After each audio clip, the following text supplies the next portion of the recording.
नमस्कार, मैं डॉक्टर अजीत भारती आज फिर आपके लिए हिंदी विषय के अंतर्गत बीए प्रथम वर्ष प्रथम सेमेस्टर हिंदी के अंतर्गत हिंदी काव्य, तो फर्स्ट सेमेस्टर में हिंदी काव्य है और उसके अंतर्गत चौथा बिंदु चल रहा आदकाल। तो आदकाल के अंतर्गत हम आज लेकर आए हैं प्रश्न नंबर 5।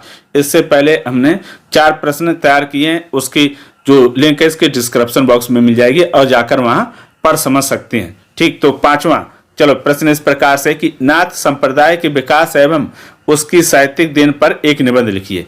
यानी जो आदिकाल का नाथ संप्रदाय है उसका विकास और उसकी साहित्य में क्या देन है या योगदान है, इस पर एक निबंधात्मक उत्तर लिखना है। ठीक है, तो उत्तर कैसे लिखेंगे? सबसे पहले लिखेंगे उत्तर, पहले तो ये लिखेंगे नाथ संप्रदाय का विकास, यानी इसका विकास कैसे हुआ।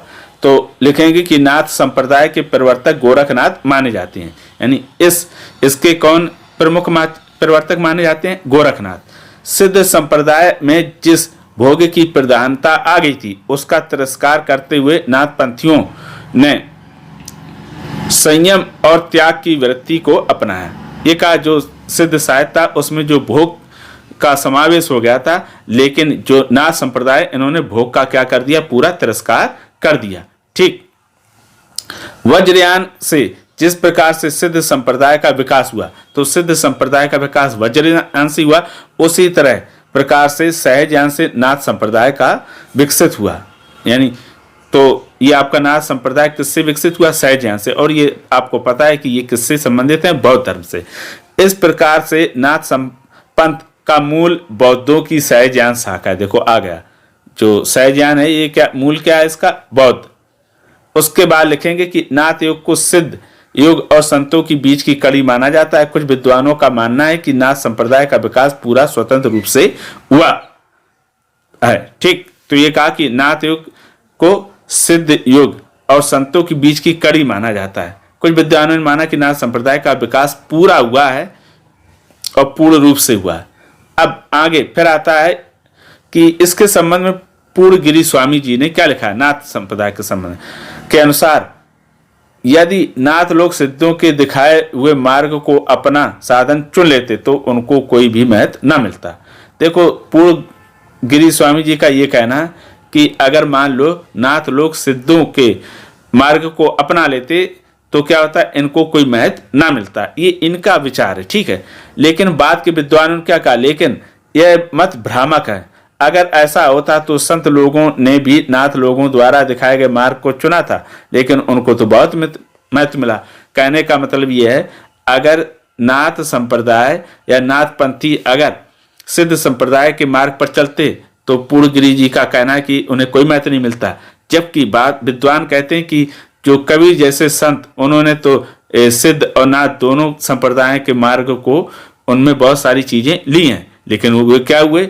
वो प्रसिद्ध हुए और उनका महत्व भी हुआ। तो इस तरह से पूर्णगिरि जी की बात से विद्वान सहमत नहीं थे। प्रत्येक धार्मिक विचारधारा का इतिहास इस बात का गवाह है कि समय के अनुसार संशोधन और परिवर्तन होते हैं। देखो ये प्रकृति का नियम है। कौन सा? परिवर्तन का। यानी हमेशा परिवर्तन तो होते ही रहता है। अब फिर आता है बौद्ध धर्म महायान से वज्रयान, वज्रयान से सहजयान और सहजयान से नाथ संप्रदाय के रूप में विकसित हुआ। तो ये दिया विकास कि बौद्ध धर्म था, उससे बना था महायान, महायान से बना था वज्रयान, वज्रयान से सहजयान, सहजयान से नाथ संप्रदाय। इस तरह इसका विकास हुआ। अब आगे फिर दिया है कि नाथ संप्रदाय पर कौल संप्रदाय का भी प्रभाव दिखाई देता है। तो ये जो गोरखनाथ है ये कौल संप्रदाय से ही संबंधित है। ठीक, अब कौल संप्रदाय मतलब उनका एक अपना कोई जीवनचर्या या नियम होगा। ठीक, उन्होंने कौल की अष्टांग की भावना को नाथों ने साधना के रूप में अपनाया। जो कौल संप्रदाय का अष्टांग मार्ग है उसे नाथ संप्रदाय के लोगों ने क्या करा? अपनाया। अष्टांग योग की साधना इन्होंने वज्रयान से भी ली है। अष्टांग क्या योग साधना है और ये क्या वज्रयान से ली गई है। ये तो हो गया नाथ संप्रदाय का विकास। अब आता है नाथ संप्रदाय का सिद्धांत। तो नाथ का सिद्धांत क्या? नाथ संप्रदाय का सिद्धांत शैव मत के अंतर्गत आता है। ये हठ योग से संबंध रखते हैं। ये किसके अंतर्गत आता है? शैव के अंतर्गत। और ये किससे संबंध रखते हैं? हठ, यानी ईश्वर को प्राप्ति करने के लिए हठ साधना का प्रयोग करते हैं। इनकी ईश्वर संबंधी भावना शून्यवाद में है। इसे वज्रयान से लिया गया, यानी ये शून्य ईश्वर को शून्यवाद मानते हैं। और ये कहाँ से लिया गया? वज्रयान। कबीर ने इसी शून्य को सहस्त्रदल कमल आदि नामों से पुकारा है। ये गुरु मंत्र को महत्व स्थान देते हैं, महत्वपूर्ण। यानी जो नाथपंथी हैं वो क्या करते हैं? गुरु को महत्वपूर्ण स्थान देते हैं, यानी उनको ज्यादा महत्व देते हैं। ये शिष्य की बहुत कठोर परीक्षा लेते थे, इसलिए इनका संप्रदाय बड़ा रूप नहीं ले सका। जो नाथपंथी थी ये क्या थी? जिसको शिष्य बनना होता था नाथ संप्रदाय में आके, तो उसकी कठिन परीक्षा लिखते थे, इसीलिए कम लोगों का आगमन हुआ और ज्यादा बड़ा नहीं बन पाया। इस संप्रदाय में इंद्रिय को वश में रखने पर विशेष बल दिया गया। इसमें इंद्रियों पर विशेष बल दिया गया है। ठीक, इंद्रिय क्या होती हैं? जैसे आंख, नाक, कान, मुंह, ये इंद्रियां हैं। अब आगे फिर इस संप्रदाय में इंद्रिय को बस में रखने पर विशेष बल दिया गया, यानी इस पंथ के लोग इंद्रियों को बस में करना, जैसे अपनी इच्छाओं को बस करना। इंद्रियों के लिए सबसे बड़ा आकर्षण नारी है। ये नारी से दूर रहने की शिक्षा देते हैं, यानी इंद्रियां हमारी किस ओर आकर्षित ज्यादा होती हैं? कहीं हम स्त्री नारी को देखते हैं तो कहते हैं इन्होंने क्या किया? इससे दूर रहने की शिक्षा दी है। जहाँ सिद्ध लोगों ने साधना के लिए इस स्त्री को महत्वपूर्ण स्थान दिया, वहीं नाथ ने स्त्रियों से दूर रहने की बात कही है, जो बाद में कबीर में देखा गया। यानी ये बातें कबीर में भी दिखाई देती हैं। आगे दिया कि इन्होंने पाखंड और बाह्य आडंबरों का खुलकर विरोध किया है। इन्होंने जो बाहरी दिखावा रहता है या पाखंड रहता है उसका खुलकर विरोध किया। नाथ पंथ राजनीतिक गतिविधियों के प्रति भी तटस्थ नहीं था। गोरखनाथ के किसी शिष्य ने लिखा, क्या लिखा? हिंदू मुसलमान खुदाई के बंदे, हम जोगी ना कोई किसी के छंदे। ये क्या है? राजनीति से संबंधित तटस्थ नहीं रहे, यानी एक जगह स्थायी नहीं रहे। अब आता नाथ साहित्य की देन अथवा महत्व। नाथ साहित्य का क्या महत्व या देन है?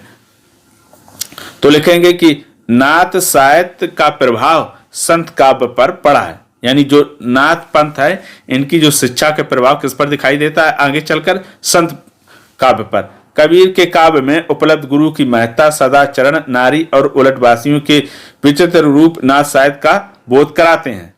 ठीक, यानी जो नाथ साहित्य इसमें क्या क्या महत्वपूर्ण है? एक तो गुरु की महिमा है, दूसरी सदाचार है, नारी से दूर रहने की बात की और उलटवासियों का चित्रण किया गया।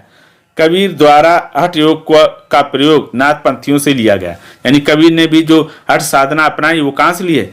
नाथ पंथे से लिया। इसलिए नाथ का ये महत्वपूर्ण क्या महत्व है कि महत्व किस तरह से? क्योंकि इनकी शिक्षाओं को कबीर ने भी लिया। पर आगे नाथ संप्रदाय के सिद्धांतों ग्रंथों में ईश्वर उपासना के बाहरी विधानों के प्रति उपेक्षा प्रकट करते हुए घर के भीतर ही ईश्वर को प्राप्त करने पर बल दिया गया। देखो इसमें एक आ गया कि ईश्वर बाहरी उपासना से किसी ईश्वर को प्राप्त नहीं किया जाता। इनका कुल मिलाकर ये कहना है कि ईश्वर प्रत्येक व्यक्ति के अंदर है या कण कण में समाया हुआ है, इसीलिए उसे जरूरी नहीं बाहर जाकर ही करें, हम कहीं भी उसकी आराधना कर सकते हैं। इन्होंने वेद शास्त्र अध्ययन को लेकर बेकार बताते हुए तीर्थ यात्रा को भी निष्काम बताया। यानी जो नाथपंथी वो कहते जो वेद शास्त्र नहीं बेकार हैं, तीर्थ यात्रा करना भी उन्होंने बेकार ही समझा। आगे फिर दिया कि आचार्य रामचंद्र शुक्ल ने नाथपंथियों के संत साहित्य पर प्रभाव की विवेचना करते हुए लिखा। यानी जो आचार्य रामचंद्र शुक्ल है उन्होंने कहा कि जो नाथ साहित्य है उसका संतों पर क्या प्रभाव पड़ा। तो वो लिखते हैं कबीर आदि संतों को नाथपंथियों से जिस प्रकार साखी बानी शब्द मिले उसी प्रकार साखी और बानी के लिए बहुत उपयोगी सामग्री और सदुक्कड़ी भाषा भी। कहने का मतलब ये कि आचार्य रामचंद्र शुक्ल कहते हैं कि जो संत काव्य है या जो संत कबीर जैसे संत है इन्होंने बानी साखी और सदुक्कड़ी जैसी चीजें कहाँ से ली हैं? नाथ संप्रदाय से ही मिला। तो अंत में निष्कर्ष रूप से कहा जा सकता है कि नाथ संप्रदाय ने परवर्ती हिंदी साहित्य को अनेक प्रकार से प्रभावित किया। नाथ साहित्य हिंदी साहित्य का पथ प्रदर्शक माना जा सकता है, या ये कह सकते हैं कि ये देखो पूर्व पीठिका है, यानी आदि काल में जो नाथ साहित्य है वो आने वाली पीढ़ियों को क्या कर रहा है? मार्ग दिखाने का काम करता है। या यूं कहे जो उन्होंने साहित्य में लिखा है आगे वो मार्गदर्शन करेगा कि कौन कौन सी बातें और रह गई हैं जिस पर आगे की पीढ़ी बात करे। तो इस प्रकार से ये आपका हो गया प्रश्न समाप्त। तो प्रश्न आपका था नाथ संप्रदाय के विकास और उसकी साहित्यिक देन पर एक निबंध। अगर उसके पश्चात भी इसमें किसी प्रकार का कोई डाउट हो तो कमेंट करके अवश्य बताइएगा। तो फिर आज के लिए इतना ही। अब हम फिर मिलेंगे किसी नए विषय के साथ, तब तक के लिए धन्यवाद।